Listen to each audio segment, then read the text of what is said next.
artist, and I am here for the Healing Pathways interview series that I am doing over the next few weeks. And my guest today is Karen Adamski, and Karen is going to be speaking with us about crystals.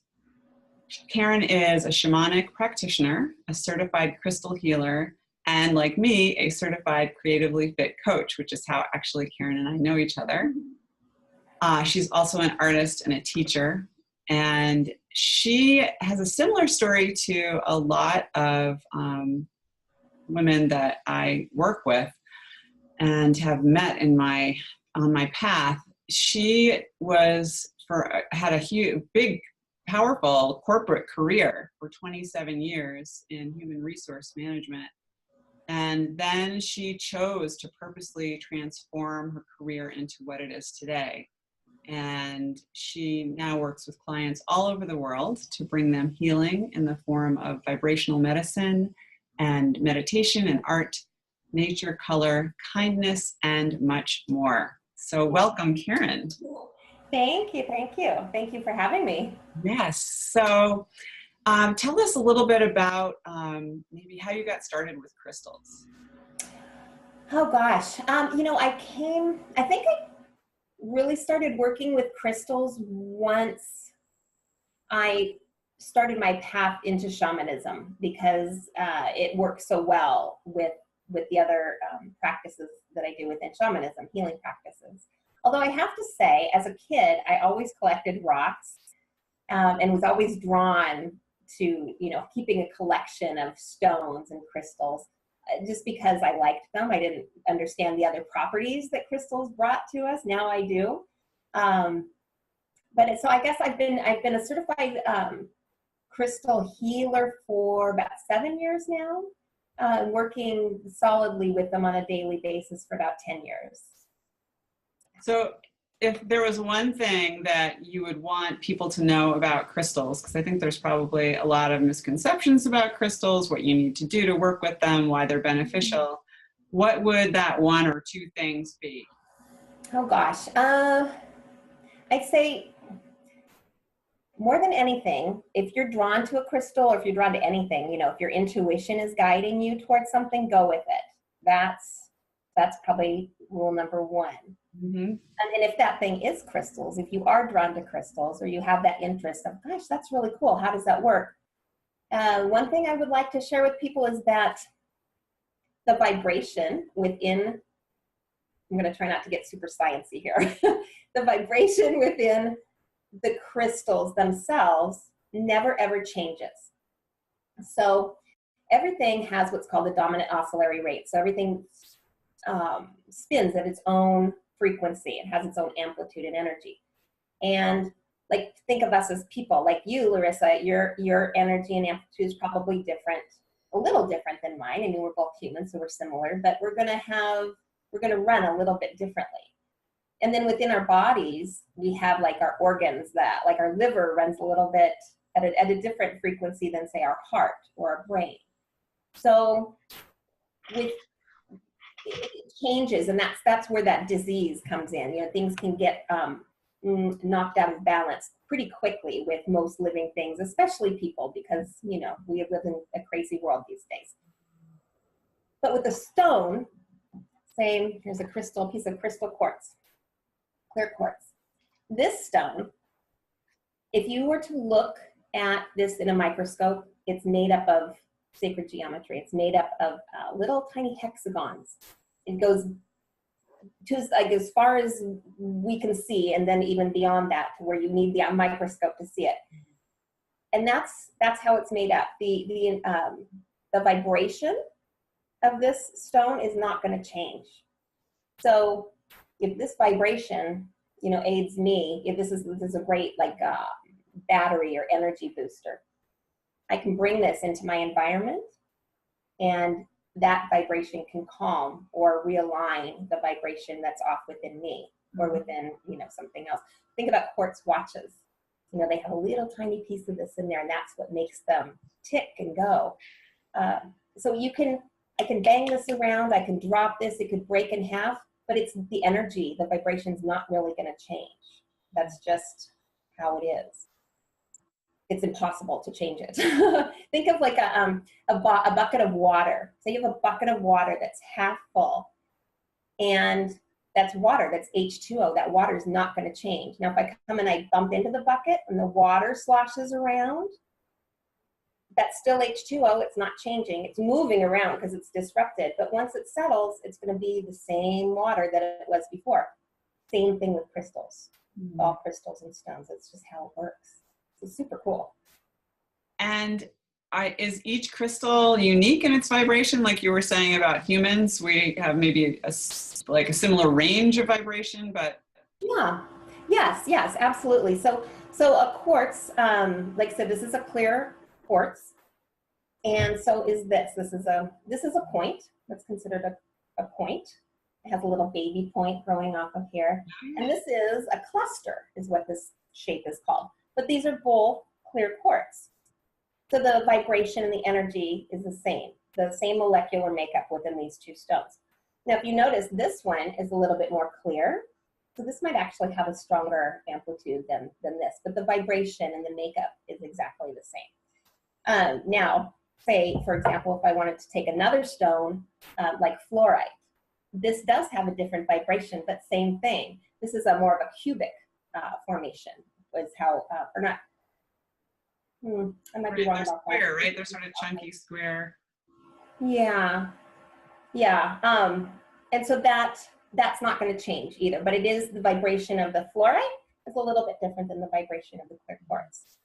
If I took another piece of fluorite that wasn't a point, just like I say, a sphere, a round piece, the vibration is still going to be the same because it's fluorite, so it doesn't change. Okay, that's great. Thank you.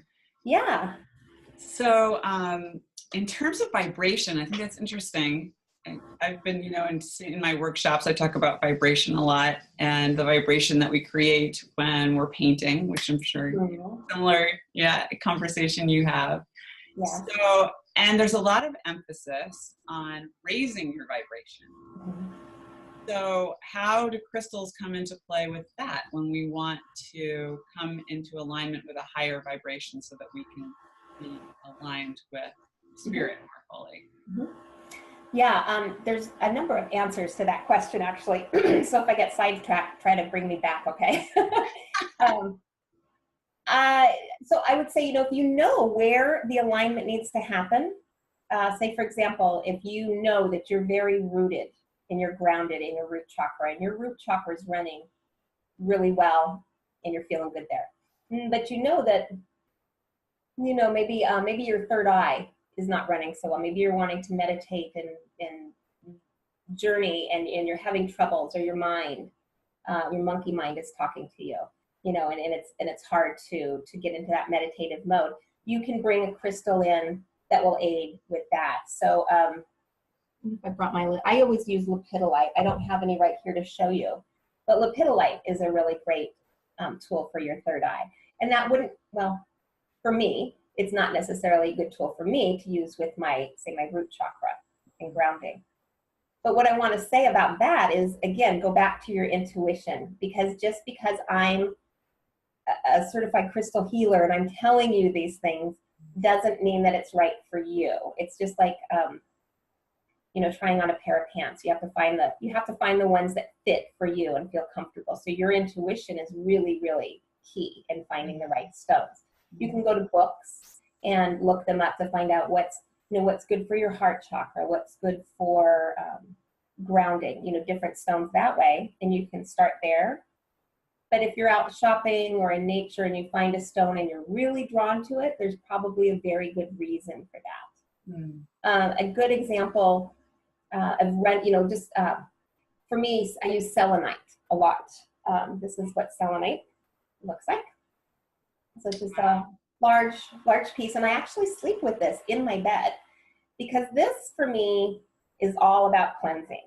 So selenite grounds me and makes me feel really, really calm. It makes me feel, if I'm in a bad mood or I've been around something yucky and I'm like, blah, I'll hang on to this, and it's like, it's like the magic eraser that you use in your kitchen, how it's like, whoa, it gets rid of the dirt you didn't even know was there. That's kind of how I feel about this. But My daughter, who's also very in tune to crystals, can't be around this for very long because it makes her skin, this really opens up her crown chakra, her third eye, and gets things going. And if she's trying to sleep, this can get in her way. So where this really brings me down, it really amps her up. So it's a really good example of listen to yourself and listen to your own body and your intuition before you listen to anybody else. Yeah. Yeah. So tell me about, I've heard a lot about, putting your crystals out in the moonlight and full moon. What's that all about? That's for charging or cleansing. And it's a good thing to do because of the intention, really, more than anything, is how I feel. Every full moon, I do something special because I'm very drawn to the moon. So if you're somebody who is connected to the moon like that, sleeping out under the full moon, I do that often. Putting your crystals or your sacred tools out under the full moon can be really helpful as well. Same thing with the sun. The prana, that prana energy that comes from the sun can be really helpful too. With the sun, you want to be careful because if you have, say, a rose quartz or amethyst, this is what amethyst looks like, purple. If you leave this in the sun for too long, it could start fading. Because think about this is really, this doesn't just sit on the earth like this, it's inside the earth. It's not used to seeing the sun. So if you keep it in the sun or on a windowsill, over time, it could actually fade the colors. But going back to the moon, cleansing things under the moonlight has been done for, centuries. It's not necessarily going to change the vibration of your crystals, because that vibration doesn't change. But it is a way to honor them and to cleanse them. With that, I would say don't leave them out overnight if you're in a dewy area, because some crystals can dissolve, like the selenite I showed you. If you were to leave this out in the dew, it's going to turn into kind of looks like paste that you use in kindergarten. Wow. Yeah. That's incredible. Yeah, so you have to be careful, about which ones you're leaving out, but it's certainly something that you can do. That's cool. And similarly, I've heard people talk about sort of putting an intention into a crystal or a stone. Can you talk about that?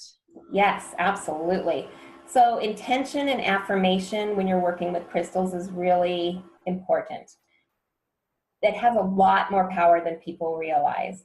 So if you're working with a crystal for a specific reason, rose quartz, say, for example, I'm wanting to bring healing, heart energy, loving myself, feeling confident, and loving others. I could use a crystal like this and keep it within my environment. I could use a wand like this to circle around a heart chakra, or I could just hang on to it and keep it in my environment. But bringing that in is definitely going to help. I lost track of your question there. I told you that was going to happen. My question was about, no, that's okay. I know. I was looking at, it's like, oh, it's so pretty. And then it's like, wait, what are they talking about? No, I was asking about using intention with crystals. Yes, intention. Yes. So having that intention, knowing why you're selecting that stone and what is it that you want to manifest. Because really that's what crystals can do for you, that you can manifest a certain objective with crystals. And it starts right there. It's with your objective. It's with that affirmation. So when I come by and I see this, when I'm, you just saw it kind of happen there. It's like, oh, it really draws you in, right? Yeah. But I think about, when I think of this crystal and I hold this crystal, it's all about love and kindness and gentle energy. And so I think about that when I see this stone, when I'm holding that stone, and that intention is there and that strengthens it. With anything, right? It doesn't have to be crystals, but crystals for sure resonate well with that intention and affirmation. Are they amplifiers? Yeah, absolutely. The shape of the crystal can matter. For example, okay, this is a wand, and you see how it's got that point. On this end, it's rounded.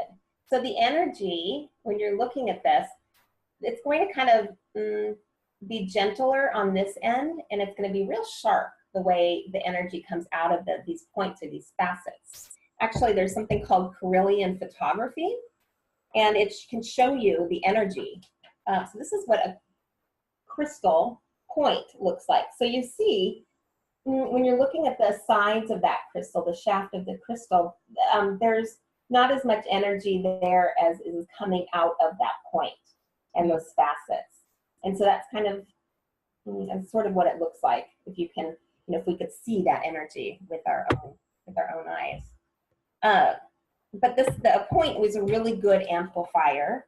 Any shape really is going to be a good amplifier, but this is very direct in terms of being able to point, whereas say this cluster that I showed you before, you think of that Carillion photography and these little points and facets. Now, if I put this on my coffee table, it's going pew, pew, pew, pew, all over the room, right? So it's like, okay, this is not as direct. So this could be really good for a room. If you have a sphere, this is going to just sort of glow. So it doesn't have the point to shoot it out. So it's more of a glowing, gentle, great for a nightstand or in your corner of your desk, There's a druzy, or druze is really what it's called. Same thing, it's just little tiny points that are just getting started. And this is like, same thing, kind of all over. Nice. So you can amplify. You can amplify whatever energy you want to bring to yourself. You can use the shape of it to amplify energy. You can build crystal grids. That really amplifies things. You can grid your house. You can grid your property. You can grid, actually our world is gridded. I think it's the National Reiki Association, something along those lines has gridded the earth. There's a grid at the North Pole and a grid at the South Pole. And they're gridding the earth with crystals. So there's no limits really with what you can do. Is there any difference between a natural point and one that's been created by machine? Yeah, the shape of it created by a machine or the crystal itself? Yeah, the effectiveness, or I don't know. Yeah. I think it's a personal preference, honestly. If you have a natural point, if you can find, like say if you had what they call a generator, would be a natural point where all 6 facets come together equally and they're equally the same size. That is what's known as a natural generator. And if you found one of those, it would be super, super, super, super expensive if you had to buy it because it's pretty rare. So this is natural, but it's not a generator because it's not perfect. And for me, I've never felt the need to have a generator. I'm perfectly fine with the energy that this puts out. But now this one, for example, so this is natural. Okay? This one was carved because it doesn't naturally grow in this shape. So this was carved. The energy is the same. It's not changed necessarily because that it has been carved. If anything, it's given it, it's compacted, used piezo electricity. So it works with the compaction of the stone and it comes out this tip. So because they've shaped it this way, it's actually a little bit stronger than it would be on its own in terms of focus. Does that make sense? Yes. That's curious. What is that compression? How does that work? Well, there's different kinds of electricity. So piezoelectric, pyroelectric, and it starts with an F. Which is the magnetic one. So piezoelectric, that is energy and that's really how a lot of crystals work because it's so compacted in here. And with that, it's like if you took resin and put these compacted crystals in resin that compacts them even more, that's going to amplify it.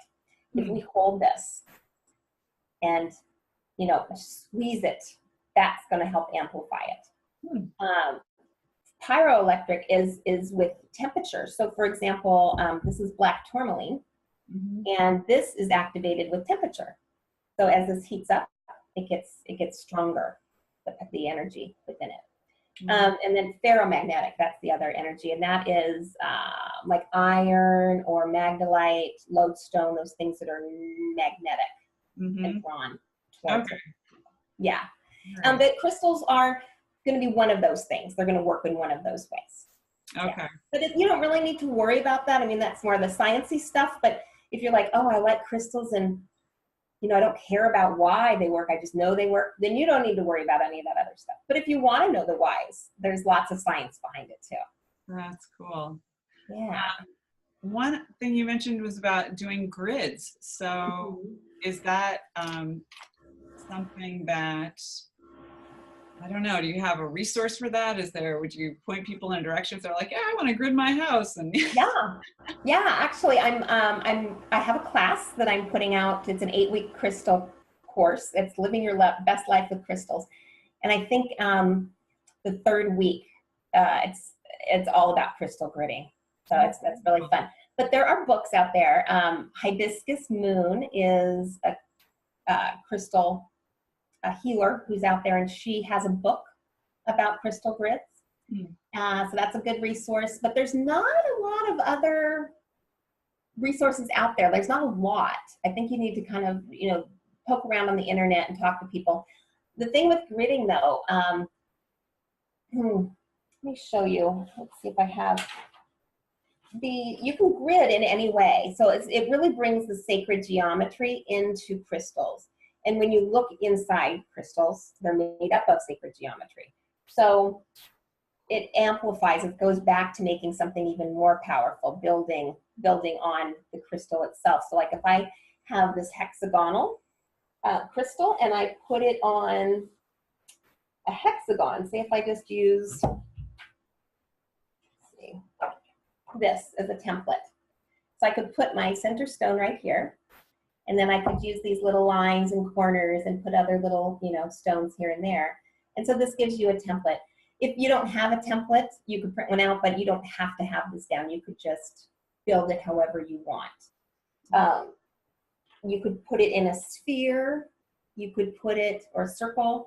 You could use an infinity symbol, placing crystals in a figure 8, or spiral is really great. Any of those sacred natural shapes. A square is really actually a great, great template to follow for protecting your house or your property. Because you think a lot of times your property is square or rectangular. So if you start on the 4 corners of your property and bury crystals on, for protection on the 4 corners, and then you work in, it feels good. My home is like a grid. It's gridded from the property inward, and so like my front porch is gridded. My entryway is gridded. Each room is gridded. My house in general is gridded. So there's like grids within grids. Wow. Yeah, it's great. It feels good. It's an energy that people are attracted to as well, which is kind of interesting, because when you start working with crystals, and especially if you're building sacred spaces within your home or your office, or you're wearing the crystals, or you just have them around, people do feel drawn to it.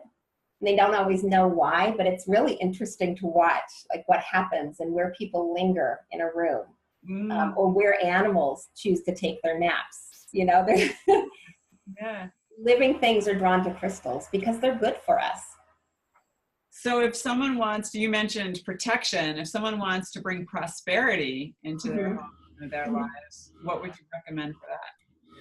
Prosperity, I would start off probably with green aventurine or jade. That's a real good one for prosperity and abundance. And that doesn't even have to be just money. It could be prosperity of, love or whatever. But whatever you're wanting to bring in, that prosperity and abundance, those are really great stones to start with. Green fluorite or mixed fluorite, that was this one. It's really good for that. And the clear quartz is highly programmable. So you can program this to bring in anything that you want. So that you can always fall back on this. And when you say program, can you walk us through a brief programming of a crystal? Yeah. So I would, again, it goes back to intention. It's all about that intention and what you mean and what you feel. I mean, you want to put your intention into that stone. But if I were going to reprogram this stone, I would probably cleanse it first. And for that, I would use a smudging stick. I usually would use sage or nag champa incense. I wish I would have brought some here. I could show you how to, how to do that. But you use the smoke of sage or other herbs that are sacred. And that smoke actually carries with it a lot of negative ions. And the negative ions are what make us as people feel really good. The positive ions, a lot of times, are the ones that drag you down. So there's actual scientific proof that show you that it takes away those positive ions that are dragging us down. You know, when you, like, if you walk into a room, you're like, doo-doo-doo, and you walk into a room, you're like, ooh, what's Yes. going on here? Like something, that's that's a lot of positive ions, like if there was an argument or something, So you can smudge a room, you can smudge your crystal, but you want to get rid of anything that's not serving it or anybody else well first. So cleansing is really important. And then from there, I would probably sit with the stone and set my intention, give thought to that, and I would sit with it and meditate with it and just be thinking. Sometimes I might use a mantra, say, let's see, what if I were wanting to bring in self-confidence and self-love. I might make up a mantra. It's like, I love myself, I'm strong and confident. I love myself, I am strong and confident. I love myself, I am strong and confident. Just over and over and over and chant that. Or I might meditate with that intention in mind. I could take this and I could bury it in the earth. It's like a vacation for a crystal. I think if you were a crystal, you'd probably love to be buried in the earth, right? So you can bury it in the earth with a note or just with your thoughts and words and say, please, when I come back for you, this is what I'm hoping that you can help me with. Mm-hmm. You can do whatever you want. You can take a bath with it if you want to, whatever feels right to you. You can go rogue, do your thing. That is so cool. So what about, since you and I are both creatively fit coaches, and using painting as a form of energy work and healing, how about charging your crystal while you're painting somehow? Absolutely. I don't have my art stuff in here, but I have a few crystals that I always paint with. They're on my stand, my tools, and I use ruby with black tourmaline, and then I use a garnet for grounding, and I always have a clear quartz. And so those are they're kind of all covered in paint. I probably should clean them off, but I mean, that's where they live, and they're on my easel when I'm painting, and it brings in the vibration of what, it's just how I roll. Those are the 3 stones that really work well for me in my creative place. It's good medicine. It really is medicine. Yes. Vibrational medicine. Yeah. And you think back to, crystals. From the beginning of time, ancient cultures around the world have documentation. They use these crystals for healing, for all sorts of things. Mm-hmm. But there's no limits. We've just sort of gotten away from it as people. I think a lot of times people think, oh, crystals, that's kind of woo-woo out there. And it can be, yeah, maybe that is true. But as people, you look back in your heritage. I mean, our ancestors have used crystals throughout time. It's in us. It's a part of us. It feels familiar once you start working with them, and it just feels good. Absolutely. Yeah. You mentioned you have a class starting soon, an online class. I do. I have an online school. It's shamamama.teachable.com. Nice. And yes, thanks. Sorry, I had to think about that address. shamamama.teachable.com. And in there I have some painting courses, but I also have a course opening up next week, and it's called Living Your Best Life with Crystals. And it's an 8-week course that goes over the basics of pretty much everything that you need to know about crystals to get started. And you could go deeper with further courses, but this is a good course that will help you incorporate crystals into your daily life in all different ways that are really fun and creative. But it'll also give you an idea of, gosh, am I really interested in the science and the history, and do I want to take some courses in that. You know, it'll give you an idea of if your interest is there for sure. That's great. That sounds Yeah. really exciting. Yeah, it's going to be great. Yeah. So in terms of finding crystals, you mentioned being drawn to something. If people aren't in proximity to a gem and crystal shop, you also stock and sell and bless crystals.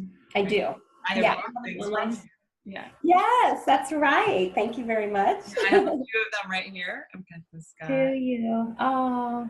And this one. Love it. So yeah. Yeah. And are they serving you well? Oh, I love them. I actually do take them in the bath with me. That was something that one of our other creatively fit coaches mentioned, and I was like, why have I never thought of putting my crystal in the bath? Yeah, I will put the black tourmaline. I'll use clear quartz and black tourmaline. That's the one that was for protection. Mm-hmm. This is really great if you've had a day out in society and you're just over it and you just need to come home and be by yourself and restart. This is really good for grounding. Either this or hematite. Hematite's great for your bath as well. Yes. The earth is made of hematite and pyrite. So that really, that explains why it grounds us. Just holding it, like. And yeah. I know I have written to you and sort of said, this is what I'm manifesting or drawing into my life. What do you recommend? So if anyone is not sure, they can always read. Yes. Now, your website for your crystals is at shamamama.com. Well, my website is shamamama.com, and that tells you all about all my different services that I offer, shamanic services. If you're looking to buy crystals or to look at crystals, that is in my Etsy store. And it's etsy.com/shop/Blue Moon Shadow. Okay. So the name of my Etsy shop is Blue Moon Shadow. You can find me that way as well. Excellent. And you can use my shop as a resource, really. So if you don't have a book, to look at that tells you what the stones are and what elements they carry with them, or what chakras they're good for, or what vibrations they bring to you, can aid you with, you can look at my store, and it tells you all of that. I've got over 300 different stones in there, and you can just use that as a resource. You don't even have to buy anything. You're welcome. Everybody's welcome. That's wonderful. And I love that because it's all in one place and you can see these beautiful photos of these crystals and stones. Yeah. And if you have questions, I'm in the shop daily, so I can answer any questions. And like you did, Larissa, you're like, these are the things that I need help with. And so what I did for you was, I think if I'm remembering correctly, some of them I knew, like, oh, that would probably be good for her. But then it's intuitive. So I got more information for you through my meditation. And so I was guided as to what would serve you. And I'm happy to do that for anybody. And then I do bless all the stones that go out. And most of our stones, I know exactly where they've come from. I know the families that own the land that they've come from. I've hand selected each one of them. So I feel really good about what I'm sending out. So that's a whole nother topic we didn't get into, but about sort of harvesting these things in an ecologically sound and respectful way. And respectful, a balance definitely comes into play. Yeah. We can't be greedy about it. And there's plenty to go around for everybody. And we need to be kind to the earth for sure. So is there anything else before we finish up that you wanted to share with my community? Oh my goodness. Well, I can't think of anything off the top of my head. Maybe, you know what, I'm going to read to you the eight segments from this class that I have going up. Oh, great. Not so much to promote the class, but to give you an idea if we missed a topic, just to give your viewers an idea of other directions you can go with crystals. So, there's of course the science and the history. That's super fascinating. You can create sacred spaces with crystals, and you can create large ones, small ones, sacred spaces all over your home, all over wherever. your yard. Crystal gridding.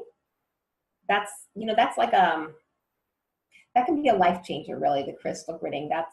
Those are big tools there. Yeah, it really appealed to me when you said it. Yeah, and it's fun. So it's fun.